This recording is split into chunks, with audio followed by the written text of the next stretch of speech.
You know, middle school isn't for the weak. I used to teach for years, and I know how wild kids can be. Messy, loud, emotional. But what I didn't expect was that one day my own kid would be part of the most beautifully executed act of collective revenge I've ever heard of.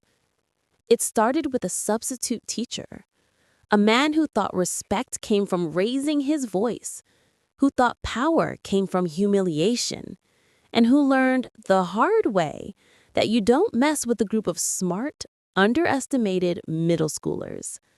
The story my kid told me that day, I swear, it was poetic. Justice doesn't always wear a robe. Sometimes it wears sneakers, braces, and a backpack full of courage. But before I get ahead of myself, let me take you back to the start.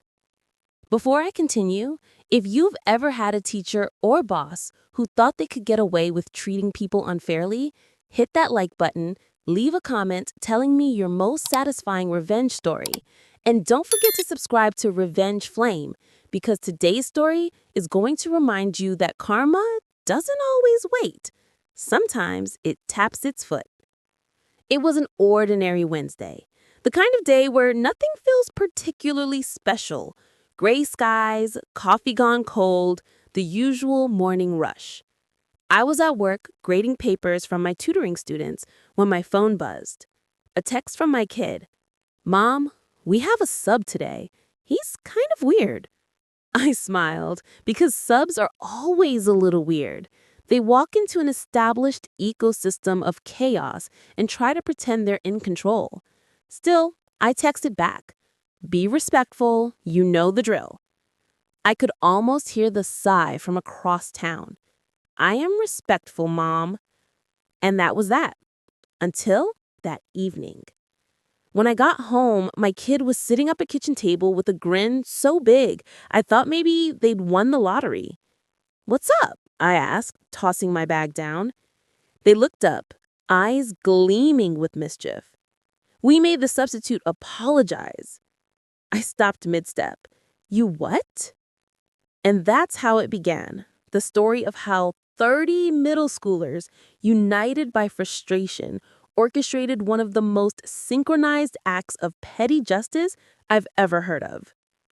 From my kid's account, this guy, let's call him Mr. Meanie, walked in with the energy of a drill sergeant on a power trip. He didn't say, "Good morning." He didn't smile. He didn't even ask anyone's names. He just stared at the class like he had already decided every single one of them was trouble. Now, these weren't bad kids. They were loud, sure, but they were good students. My kids' class was full of bright, quirky, curious minds. Kids who loved learning when they were respected. But Mr. Meanie didn't understand that. He mistook their laughter for disrespect. He mistook curiosity for defiance. He barked orders like he was running a boot camp. When a student asked to go to the bathroom, he snapped, "Not on my watch. Sit down." When someone dropped a pencil, he called it disruptive. And when one poor girl, let's call her Lily, started tapping her foot under her desk, completely harmlessly, he suddenly slammed his hand on the desk and shouted, "You, office, now!" The whole class went silent. Lily froze. She blinked, confused. "What? Why?" He stood up, red-faced, veins bulging on his forehead. "You heard me. You're being disruptive. Go." The rest of the class murmured, "She wasn't doing anything." A few students even stood up trying to speak up for her. But instead of explaining, instead of de-escalating, he grabbed the classroom phone, called the office, and said, "The student is refusing to go. She's being defiant." That's when the counselor came in. Now imagine this. 30 middle schoolers all trying to talk at once. Hands flying up, voices overlapping, chaos. And in the center of it, this furious substitute trying to shout over them like a thundercloud losing control. She was tapping her foot. That's all he kept repeating. Not she was being rude, not she said something inappropriate, just she was tapping her foot. The counselor blinked, confused, and finally said, "Okay, let's all take a 10-minute break outside. I'll handle this." The students left the classroom buzzing like a swarm of wasps, and that's when the seeds of rebellion were planted. My kid told me that as they stood outside in the hallway, they all looked at each other, and one kid said, "You know what we should do when we go back in?" Another replied, "What?" "We should all tap our feet." The silence that followed was electric. And then they all started grinning.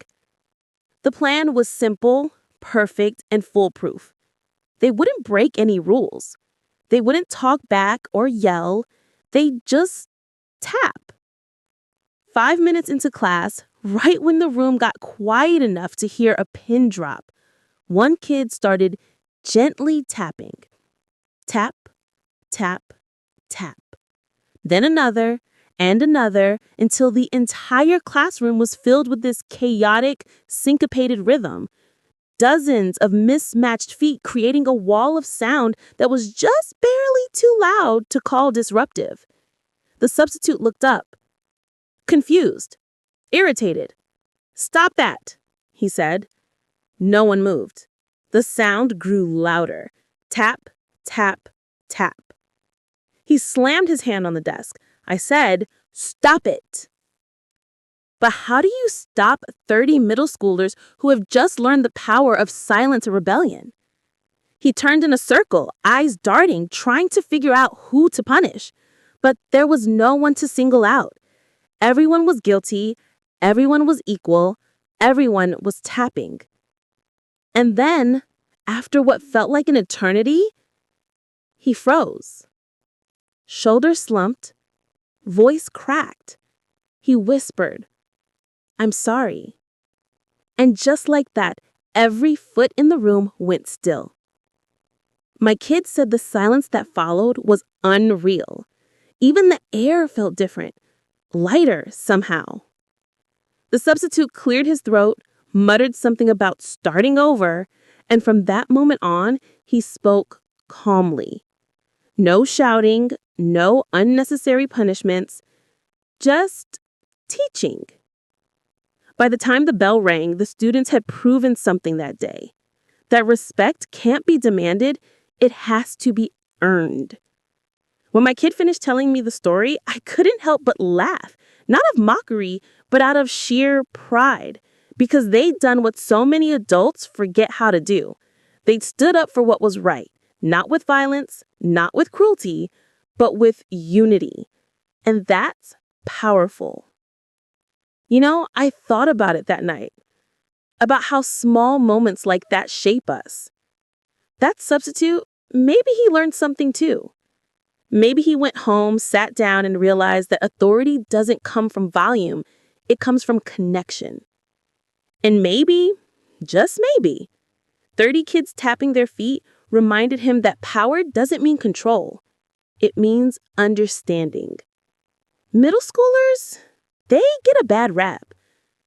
But I've taught adults who couldn't pull off that level of grace and clever rebellion. It's poetic, really. That one tiny foot tapping in frustration became a symphony of resistance. And in that classroom, for once, karma didn't need to wait. It danced. If this story gave you chills or even made you smile, smash that like button. Tell me in the comments what you would have done. And of course, subscribe for more true revenge stories, only here on Revenge Flame. Because today's story is going to remind you that karma doesn't always wait. Sometimes it taps its